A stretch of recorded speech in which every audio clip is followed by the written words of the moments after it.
إن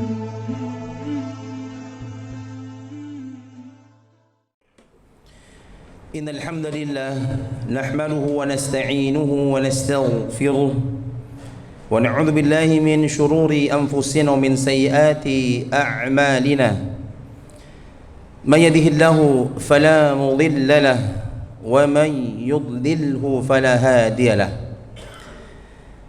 أشهد أن لا إله إلا الله وأشهد أن محمدا عبده ورسوله اللهم صل على محمد وعلى آله وأصحابه ومن تبعهم بإحسان إلى يوم الدين أعوذ بالله من الشيطان الرجيم يا أيها الذين آمنوا اتقوا الله حق تقاته ولا تموتن إلا وأنتم مسلمون يا أيها الذين آمنوا اتقوا الله وقولوا قولا سديدا يصلح لكم أعمالكم ويغفر لكم ذنوبكم ومن يطع الله ورسوله فقد فاز فوزا عظيما أوصيكم ونفسي بتقوى الله أما بعد.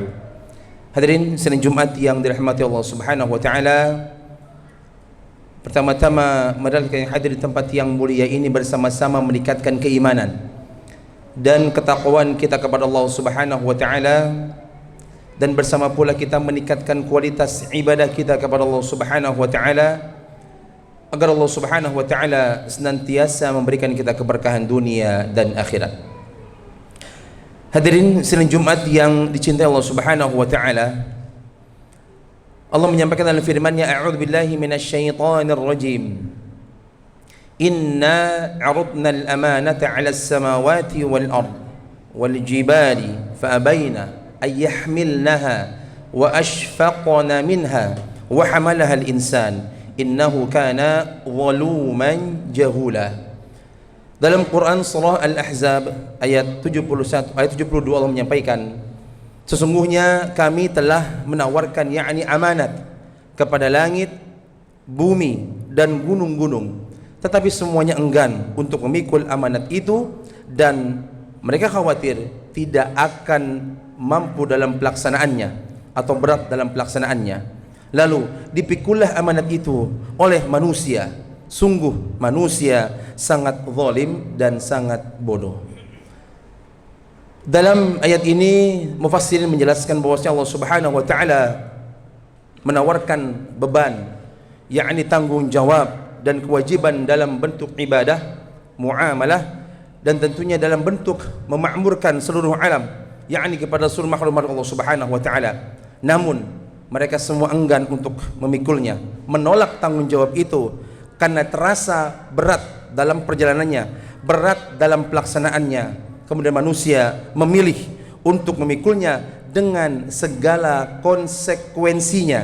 Sungguh manusia sangat zalim kepada diri sendiri dan sangat tidak mengetahui kadar tanggung jawab yang dipikulnya. Hadirin sidang Jumat yang dicintai Allah Subhanahu wa taala, ketika Allah memberikan amanat kepada kita, yakni kepada manusia sebagai hamba Allah Subhanahu wa taala, maka sesungguhnya inilah yang menjadi ujian berat, ujian besar, ujian bagi kita dalam menghadapi amanat dari Allah Subhanahu wa taala. Dan begitu banyak amanat yang Allah berikan untuk kehidupan kita. Ada dua amanat yang sesungguhnya amanat ini amat sangat besar tanggung jawabnya nanti di hadapan Allah Subhanahu wa taala. Apa itu? Yakni amanat tentang di mana Allah memberikan anak dan harta. Maka inilah amanat yang terberat. Maka sesungguhnya manusia hanya Allah Subhanahu wa taala ketika diberikan amanat dua ini, al-amwal wal aulad, harta dan anak-anak, inilah yang nanti akan dimintai pertanggungjawaban oleh Allah Subhanahu wa taala kelak di akhirat. Dalam ayat Allah menyampaikan, yakni surat Al-Hadid ayat 20, a'udzu billahi minasyaitonir rajim, i'lamu innamal hayatud dunya la'ibun wa lahwun wa zinatun wa tafakhurun bainakum wal amwal wa takathur fil amwal wal aulad ila akhir ayat. Di awal ayat ini Allah menyampaikan, ketahuilah sesungguhnya kehidupan dunia itu hanyalah permainan dan senda gurauan, perhiasan, dan saling berbangga di antara kamu serta berlomba dalam kekayaan dan anak keturunan. Sampai pada akhir ayat. Penjelasannya di awal ayat ini jamaah sekalian. Sehingga al-amwal al-aulad adalah zina. Apa? Zinatul hayatud dunia. Perhiasan dunia dan permainan, la'ibun walahun, senang gurau. Maka semuanya ini adalah drama jamaah sekalian. Allah berikan kepada kita harta yang kita miliki, ini drama. Sudah Allah persiapkan, sudah Allah tetapkan siapa yang Allah berikan harta, siapa yang Allah berikan al-aulad pun anak. Jadi harta sama anak, ini drama. Kenapa? Karena masing-masing punya posisi, masing-masing sudah ada peran. Ada yang peran diberikan harta dari Allah Subhanahu wa taala, perannya dia sebagai seorang direktur. Dikasih lagi harta yang banyak, perannya dia sebagai seorang bisnismen misalnya. Dikasih lagi harta, perannya dia hanya sebagai seorang tukang sapu jalanan. Atau peran yang lebih baik lagi, walaupun tidak masyhur di kalangan masyarakat, tidak banyak yang tahu di kalangan masyarakat apa marbot, tapi tetap Allah berikan harta baginya. Allah berikan al-amwal, uang, mungkin rumah, mungkin kendaraan, dan pelengkap-pelengkap hidup lainnya, operasional hidupnya Pak, dikasih sama Allah. Tapi perannya, posisinya beda-beda. Mau di atas ataupun di bawah, semua akan dimintai pertanggungjawaban Allah Subhanahu wa taala. Harta yang kita punya, apakah sepenuhnya kita gunakan dalam jalannya Allah Subhanahu wa taala? Ini amanat. Allah kasih harta bukan berarti Allah tidak ada campur tangan jamaah sekalian. Allah benar-benar ada campur tangan dalam kepemilikan yang kita miliki di dunia. Contoh awal adalah harta. Ya, misalnya tadi jabatan misalnya, atau mungkin uang yang kita punya, atau mungkin kendaraan yang kita punya, tempat tinggal yang kita punya, apapun itu, semua dimintai pertanggungjawaban oleh Allah Subhanahu wa taala sekalian. Maka harta yang kita miliki, banyaknya sedikitnya, Allah minta pertanggungjawaban. Kalau yang sedikit, mungkin hisabnya sedikit Pak. Dia cuma punya mungkin rumah kecil, atau mungkin tidak punya rumah, hanya kontrakan. Dia punya kendaraan, mungkin hanya motor, atau dan lain sebagainya, pelengkap dalam perjalanan hidupnya, perjalanan pekerjaannya, perjalanan apapun dalam kehidupannya. Sedikit, sebentar hisabnya, tapi ketika Allah berikan harta yang berlimpah, hisabnya amat banyak, hisabnya amat berat. Kenapa? Banyak yang punya harta banyak tapi tidak digunakan dalam jalannya Allah Subhanahu wa taala, melainkan digunakan dalam kemaksiatan kepada Allah Subhanahu wa taala. Apa bentuk maksiat yang tidak nampak? Kita merasa itu biasa, padahal ini bentuk maksiat kepada Allah. Kelengkapan hidup kita di mana itu dibenci Allah Subhanahu wa taala. Allah berikan kita rumah, ya, tempat tinggal yang kita idam-idamkan, yang kita banggakan, tetapi di dalamnya tidak diisi dengan ketaatan kepada Allah, melainkan bermaksiat kepada Allah Subhanahu wa taala. Di dalamnya tidak dibacakan Al-Quran oleh yang punya rumah. Di dalamnya tidak pernah berkumpul antara suami dengan istri dan anak-anaknya untuk saling bercinta, yakni saling mencintai. Antara ayah dengan ibu, ibu dengan ayah, anak dengan kedua orang tua dengan anak. Tidak adanya mawaddah, yakni sakinah, mawaddah, warahmah. Ini bentuk pengabaian kepada Allah Subhanahu wa taala jemaah sekalian. Rumah harus diisi dengan Al-Quran. Rumah harus dijaga, yang tinggal di dalamnya harus penuh dengan ketaatan kepada Allah, bukan berarti bermaksiat kepada Allah. Tinggal di dalamnya tapi keluar kata-kata kotor. Antara suami dengan istri keluar kata-kata kotor. Antara suami dengan istri tidak saling percaya, tidak saling mencintai.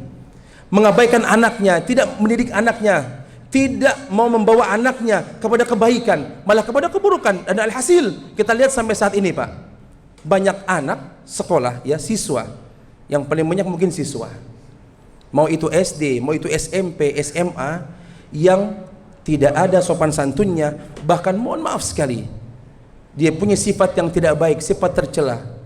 Dia ada sifat ingin mencelakai, dan ini banyak Pak. Kita sudah lihat viral di media sosial. Ada seorang anak yang berbuat tidak baik kepada gurunya, sampai gurunya itu terluka, sampai gurunya masuk ke ini, pasti kita sudah tahu semua. Belum lagi seorang anak yang melawan gurunya. Ini baru di sekolah Pak. Kenapa bisa demikian? Karena tidak dibentuk di rumahnya, tidak dibuat pondasi dalam rumahnya untuk menghormati kepada manusia lainnya, saling menghormati.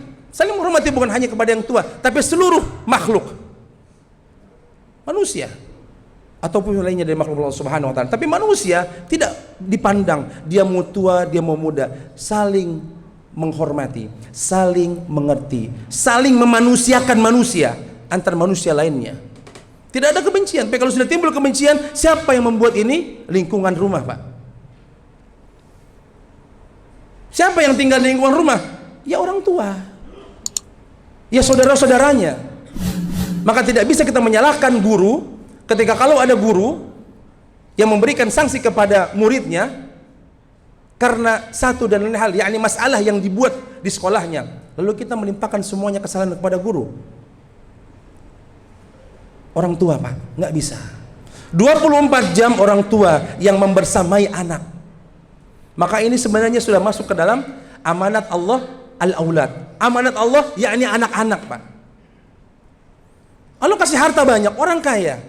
Apapun yang dia inginkan, mampu dia beli, mampu dia ambil, mampu dia ciptakan, mampu dia hadirkan, apapun. Tapi anak tidak bisa dididik. Maka ini sebagai bentuk ketidakamaнаhan kita kepada Allah Subhanahu wa taala. Sudah Allah kasih kaya, kasih jabatan, sukses bisnisnya, tapi tidak sukses di anak. Maka anak ini menjadi tanggung jawab yang lebih besar daripada harta. Kalau harta Pak, dihisab selesai, tinggal di dunia hartanya, nggak bisa dibawa ke akhirat. Tapi kalau anak, kita bawa sampai akhirnya Allah Subhanahu wa taala. Anak kita bawa nanti itu bisa masuk surga atau neraka. Anak jadi tanggung jawab besar buat para orang tua. Maka bapak-bapak sekalian, jamaah sekalian yang sudah dimiliki punya anak, Allah kasih amanat yang anak yang harapan kita saleh dan salehah, kita jaga Pak. Karena anak adalah amanat yang amat sangat besar dan berat hisabnya nanti di yaumil akhir. Kita bisa menikmati ibadah berjamaah, kita bisa menikmati ibadah sunnah lainnya, kita bisa qiyamul lail, tapi apakah bisa itu diterapkan sama anak-anak kita? Bapak-bapak sekalian, kita, saya pribadi, kita semuanya sudah pandai baca Al-Quran, tapi anak sudah pandai baca Al-Quran atau belum? Maka menciptakan yakni suasana setiap hati manusia, apapun itu, dia mau anak-anak sampai dewasa, semuanya itu terpusat dan punya pondasi di rumah orang tua Pak. Kalau orang tua kita dulu baik sikapnya, perkataannya santun, antar ayah dan ibu, yakni mereka saling mencintai, saling menjaga, saling peduli, akan turun ke anak, dan anak tidak akan mungkin bisa diganggu suasana hatinya, yakni suasana yang merusak hatinya. Kalaupun diganggu, dia akan mudah untuk kembali lagi kepada pondasi yang kuat. Apa? Akhlak yang baik, perilaku yang baik, sifat kejujuran, sifat amanahnya, dia menjaga pribadinya, dia taat sama Allah. Anak yang soleh dan solehah, anak yang betul-betul taat kepada perintah Allah, sudah pasti jamaah sekalian akan taat kepada orang tuanya, akan taat kepada pendidiknya. Tapi kalau anak tidak taat sama Allah Subhanahu wa taala, mengabaikan aturan Allah Subhanahu wa taala, sudah bisa dipastikan. Maka ada anak yang melawan orang tua itu karena tidak taat sama Allah. Ada anak yang melawan guru karena tidak taat sama Allah, sudah itu saja. Ini kenapa anak kok nakal? Ini kenapa anak nggak bisa dibilangin? Ini kenapa anak kok sering melawan? Kenapa ini anak berdusta, berbohong, mencuri? Karena tidak taat sama perintah Allah Subhanahu wa taala. Karena tidak tunduk kepada Allah Subhanahu wa taala. Karena tidak ada kedekatan kepada Allah Subhanahu wa taala. Karena jauh dari ibadah kepada Allah Subhanahu wa taala. Tapi kalau anak yang dekat dengan ibadah kepada Allah Subhanahu wa taala, sudah pasti Pak, Sudah pasti. Lalu bagaimana dengan yang mungkin dia pesantren atau hafal Al-Quran? Belum tentu, Pak. Orang masuk pesantren sudah pasti soleh, soleh. Belum tentu, bukan berarti tidak bisa, belum tentu. Kenapa? Karena belum terbentuk di dalam hatinya, belum dibentuk keimanan, belum dibentuk akidah yang kuat. Tapi karena tidak mau masuk pesantren, masuk dunia pendidikan, dia masuk. Mau tidak mau dia menghafal, dia hafal. Tapi tidak dimasukkan ke dalam hatinya. Kenapa? Karena hanya dibentuk di pesantren. Beda dengan ketika dibentuk di rumah. Alokasi amanah. Bahkan sebelum bayi dilahirkan, itu sudah amanah Allah yang ada di dalam perutnya. Belum lahir, Pak. Amanah dijaga. Istrinya harus bersikap baik, istrinya harus berkata baik, istrinya harus mendengarkan yang baik-baik, istrinya harus berkata yang baik-baik. Masih dalam kandungan. Itu sudah amanah. Maka jangan heran ketika ada anak usia setahun, 2 tahun, 3 tahun, kenapa aktifnya luar biasa, bagus, tetapi kadang aktifnya tidak bisa dikontrol oleh orang tua. Maka banyak anak-anak yang, mohon maaf, yang mungkin dia sering nangis, mungkin dia sering berkata yang tidak baik, bersikap yang tidak baik. Flashback, Pak, lihat ke belakang. Kenapa dulu? Bagaimana dulu? Apa yang dilakukan istri dan aku sebagai ayah dulunya? Kalau ini sudah terjadi, mungkin kita berperilaku buruk, maka depannya tinggal kita rubah. Tetap membuat pondasi utama itu di rumah, nggak bisa keluar, Pak. Al-ummu madrasatul ula lil aulad. Mungkin banyak yang lebih paham di sini mengenai bagaimana mendidik anak di rumah. Ibu itu jadi madrasah pertamanya anak. Madrasah pertamanya, mau anak cerdas, ibu. Mau anak pintar, ibu. Tapi untuk akhlak, ayah. Maka kalau ada anak yang melawan, ada anak yang kasar, ada anak yang berkata tidak baik, coba lihat ke ayahnya. Yakni seorang ayahnya harus menyadari itu. Jangan salahkan yang lain. Kita tidak amanah, Pak, sebagai ayah. Kok anak bisa melawan? Berarti ada yang salah dengan kita, bukan orang lain. Nggak ada kaitan dengan orang lain, dengan guru, sahabat, nggak ada. Sahabat itu hanya sebagai ujian saja. Kalau ada yang bilang lingkungan adalah, ya, bagaimana proses perilaku itu karena lingkungan. Betul, Pak. Tapi lingkungan yang paling utama di rumah. Walaupun dia keluar salah jalur, salah arah, dia akan kembali kepada jalan atau arah yang benar. Karena kenapa? Pondasinya kuat, sudah dibentuk dari rumah. Maka ayah yang soleh, ayah yang taat sama perintah Allah, ayah yang rajin dalam beribadah, dan ayah yang mengajak anak dan istrinya untuk taat kepada Allah, maka akan bisa membawa semuanya ke dalam surganya Allah Subhanahu wa taala. Sehingga 2 amanah ini, baru 2 amanah, Pak, belum yang lainnya. Al-amwal wal aulad. Ketika nanti dihisab di yaumil akhir, kita mampu untuk menjawabnya, kita mampu untuk mempertanggungjawabkannya, kita mampu untuk berhadapan langsung dengan malaikat-malaikat Allah Subhanahu wa taala dengan apa yang sudah Allah berikan di dunia. Maka mari kita jaga bersama. Harta yang kita punya gunakan betul-betul dalam jalan Allah Subhanahu wa taala. Anak-anak yang sudah kita punya, jaga, ajarkan, bina untuk menjadi anak yang soleh dan solehah. Maka mudah-mudahan kita semuanya bisa masuk ke dalam surganya Allah Subhanahu wa taala. Barakallahu li wa lakum wa nafa'ani wa ikum bima fihi min al-ayati wa dhikril hakim. Wa taqabbala minni wa minkum tilawatahu innahu huwal ghafurur rahim.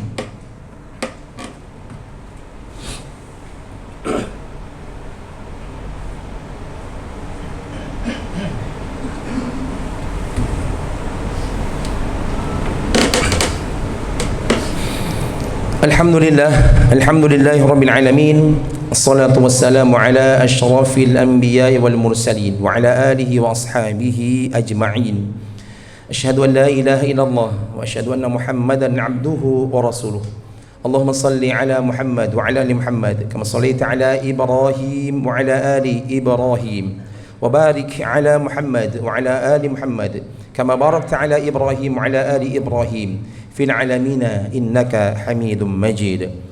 أعوذ بالله من الشيطان الرجيم يا أيها الذين آمنوا اتقوا الله حق تقاته ولا تموتن إلا وأنتم مسلمون وقال الله تعالى أيضا في كتابه الكريم أعوذ بالله من الشيطان الرجيم إن الله وملائكته يصلون على النبي يا أيها الذين آمنوا صلوا عليه وسلموا تسليما اللهم صل وسلم وبارك على محمد اللهم اغفر للمؤمنين والمؤمنات والمسلمين والمسلمات الأحياء منهم والأموات إنك سميع قريب مجيب الدعوات ويا قاضي الحاجات ربنا أفرج علينا صبرا وثبت أقدامنا وانصرنا على القوم الكافرين ربنا هب لنا من أزواجنا وذرياتنا قرة أعين واجعلنا للمتقين إماما ربنا آتنا في الدنيا حسنة وفي الآخرة حسنة وقنا عذاب النار سبحان ربك رب العزة عما يصفون وسلام على المرسلين والحمد لله رب العالمين عباد الله